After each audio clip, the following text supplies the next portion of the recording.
वर्ध्यामध्ये ठाकरेंच्या शिवसेनेनं बसची तोडफोड केलेली आहे। संपूर्ण राज्यभरात आज आमदार अपात्रतेचा जो निकाल लागला त्याचे पडसाद उमटताना दिसतात आणि ही वर्ध्यातली दृश्य सध्या आपण बघतोय।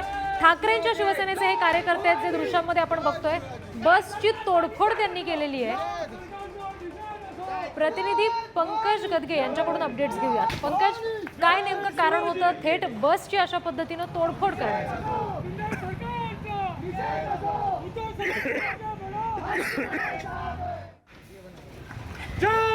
पांडे यांच्यासह कार्यकर्त्यांनी बसवर दगडफेक केली आहे। बसवर दगडफेक करत या गटाच्या कार्यकर्त्यांनी आपला रोष व्यक्त केलेला आहे। पुलगाव देवळी तालुक्यातील पुलगाव हे आहे। पुलगावमध्ये रेल्वे स्टेशन चौकामध्ये विधानसभा अध्यक्ष राहुल नार्वेकर यांच्या विरोधात जोरदार घोषणाबाजी करण्यात आली। त्याचबरोबर बसला थांबवत दगडफेक करण्यात आली। ही जी बस होती ही खाली बस होती। ही बस हे आगारामध्ये जाणार होती। बसच्या तोडफोडीनंतर कार्यकर्ते हे घटनास्थळाहून पसार झाल्याची माहिती मिळत आहे। विधानसभा अध्यक्ष राहुल नार्वेकर यांनी ठाकरे गटाविरोधात निकाल दिल्याचे संतप्त शिवसैनिकांनी घोषणाबाजी केली।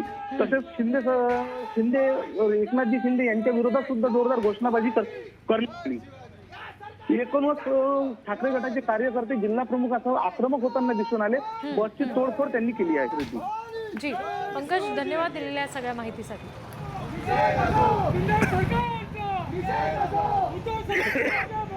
सरकार